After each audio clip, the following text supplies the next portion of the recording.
This may be a case of overdoing it, but I'd rather overdo it than underdo it. So please subscribe to the other channels if you can. Please consider supporting this channel if you can through channel memberships. All right, so I've kind of, I think, thoroughly covered both sides of this issue, but I want to look at it from a new angle. And if I'm going to put confession in the title, it's not any deep, dark, or even apocalyptic revelation here, but there is something we said about the politics of the YouTube and how things are being framed differently by these different parties. So we're getting the vegetable portion out of the way before we get to the dessert, because it will definitely be overwhelming if you're just coming in as a passive person, just saying, oh, I'm just curious, what the hell is happening? Okay, so I'm going to try to minimize the names, but it's still a lot of people. So I guess roughly speaking, we aren't at the anniversary, so I can't say 1 year ago, but almost a year ago, basically, Aaron broke off from Mike Rinder, and most of the community, not everyone, because there are independent factions. I consider myself one of those people. But roughly speaking, it was Jenna, Aaron, Serge, Nora, Miriam, Liz, and a few other people on that side. And on the other side was Mike, Claire, Mark, Mitch Brisker. Alex was somewhat in between, but I think it's fair to say he leaned towards the aftermath. And Ian Rafalco, I think, was mostly in between. But again, that's my opinion. But essentially, there were those two major factions, and you have to kind of orient yourself around them. And someone noted that there have been so many flips and flops in the community. Well, actually, that's not true. There's been one exception here. Not a good one, but Marilyn Honig and her coffee channel has always been pro-Aaron for at least a little over a year. Although even Marilyn is kind of a fraud. She wasn't really originally that, but we'll put that aside.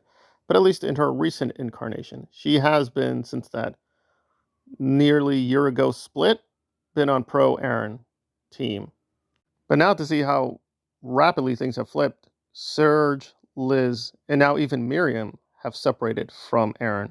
So Aaron is really just down to Aaron, Jenna, George, and a few other people. And just the size of his own SPTV Foundation, phew, technically they've lost over half their own board because the board has kept changing over and over again. But now let me not just do negative news. Apparently there is a rallying cry where most of the channels are supporting giving money to Serge for Michael in his case. Now this is all kinds of curious because only a week ago, Aaron kept reiterating he doesn't owe anybody anything. And this is even more curious because Marilyn, as she usually does, just acted like a parrot. Now, to be fair, she was responding to Nora, but you can kind of tell what she's trying to say, that you ain't getting no money. Playing the victim all the time. I'm tired of getting the full weight of someone's wrath for someone else and just completely having people go for the jugular all the time. What have I done that was so egregious? I don't know. But I do apologize for swearing in a text tonight. I said pop language and black slang. Although, as far as I know, Marilyn is not an African American woman. But there you go. But you go, girlfriend. So now Aaron and Marilyn are saying, yes, we need to give money to Michael. Guys, in our time of need and crisis, we must all band together. Now, I do face a bit of a dilemma myself, because it will not shock you. I don't join this circus here and say, yeah, you give money to the beautiful gay. And I know somebody's going to clip that. Oh, it's so No. Michael and Serge are very openly gay. They reaffirm it quite a lot. Now, your head may be scratching because, well, if you think I am, quote, anti-gay, I am nothing compared to Aaron. Aaron consistently and repeatedly, and this is not new or recent, just over and over again, loves to do jokes about the gay, puts out anti-homophobic content, just loves to demonize the gay. And for a while, this seemed like a contradiction because he was friends with Nora and Serge, but now it's not a contradiction because Nora has definitely said they're not friends anymore. Serge has definitely distanced himself from Aaron, but about the homophobic issue, I don't quite know if he's clarified that. Alrighty then. So yeah, very curious. So I guess maybe Aaron is being a little decent. I mean, he did help out a gay kid a couple weeks ago, so maybe he's trying to burnish his image and try to be more balanced. Because yeah, the alcoholic stogie guy is not going over well with at least a huge part of the community. Even people who are on the middle are like, okay, what the hell's going on here? But let me not be one-sided. I mean, again, in Nora's crushed video, she does affirm that yes, she was in Aaron's chat. I double checked this. I could not find her comments, but Marilyn did confirm yes, Nora showed up. And Nora apparently stepped over the line. What was her toxicity? Apparently, she was putting chicken emojis or calling Aaron a chicken, or some kind of chicken variation.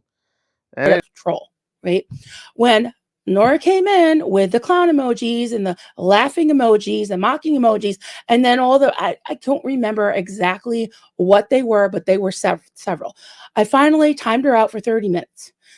I can't tell you how many people go back and look at the me is not demonstrating to you guys right now complete narcissism.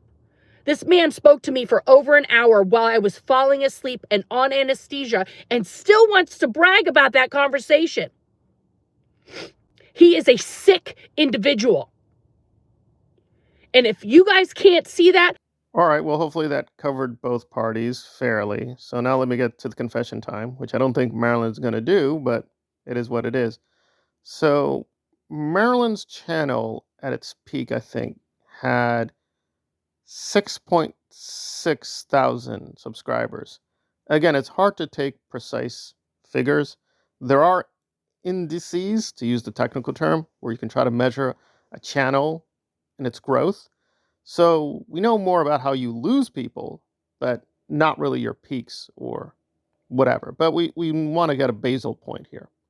So if at her biggest point it was 6.6, she has lost well over 500 people on her channel.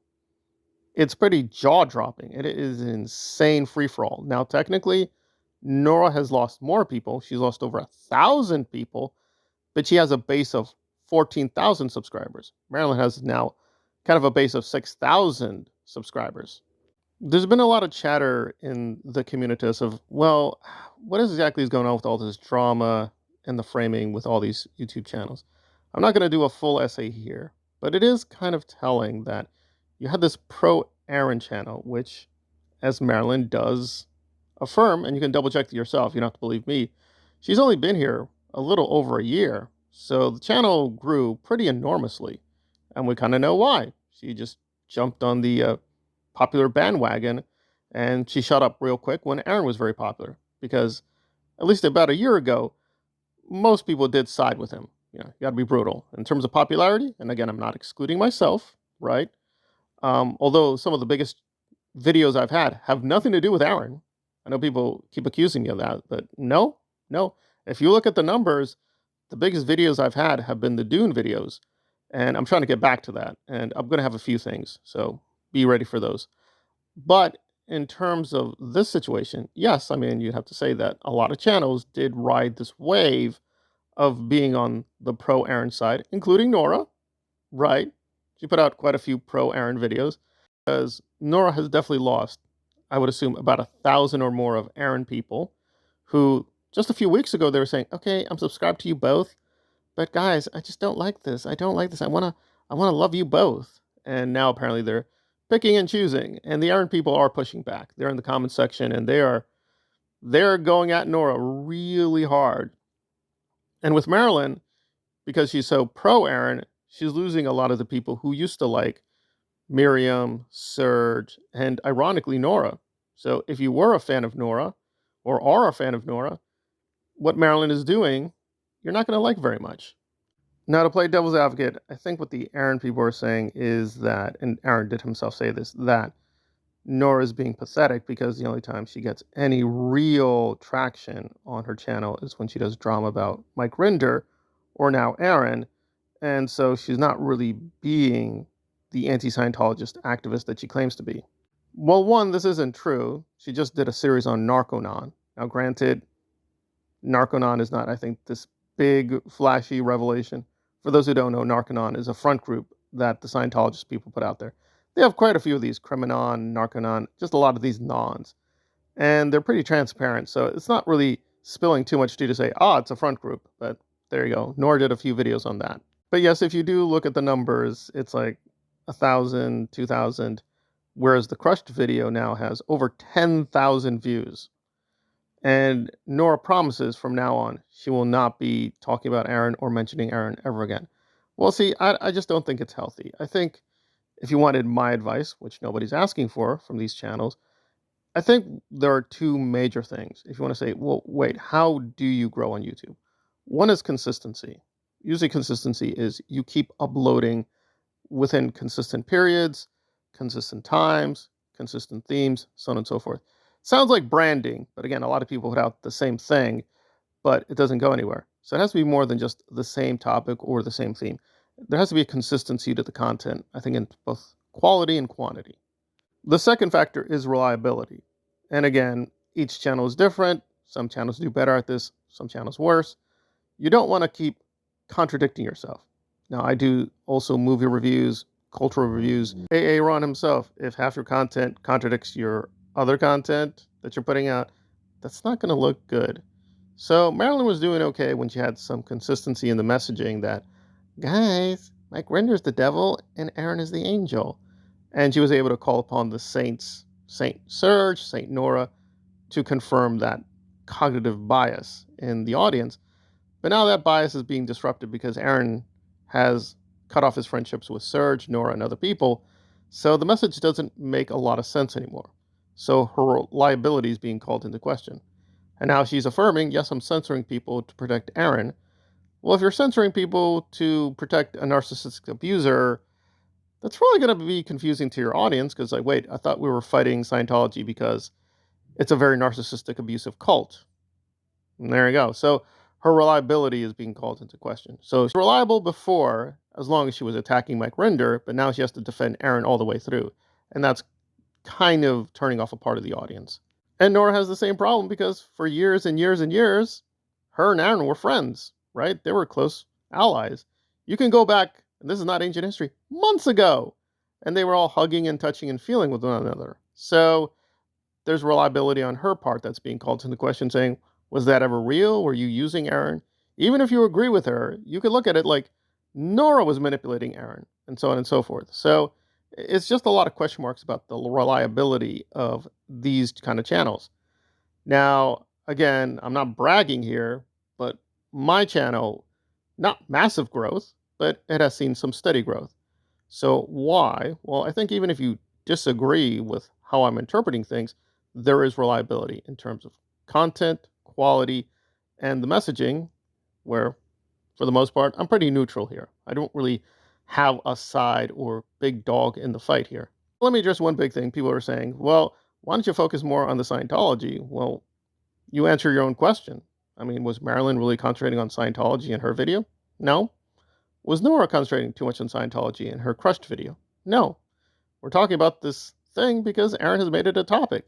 He himself is addressing the topic. So I think until these things get sorted out, I don't think we're going to return to some golden age of anti-Scientology activism. That ain't going to happen. But yeah, maybe there will be more of a, better boundaries about when different topics are being broached. But for now, they're kind of all mixed in together because the most anti-Scientology we're seeing for the moment is Aaron just running around scaring some Scientology women in his backyard, literally in his backyard. And you're like, oh, okay, well, I guess that's the activism of today. And you just got to bear through it, like it or not.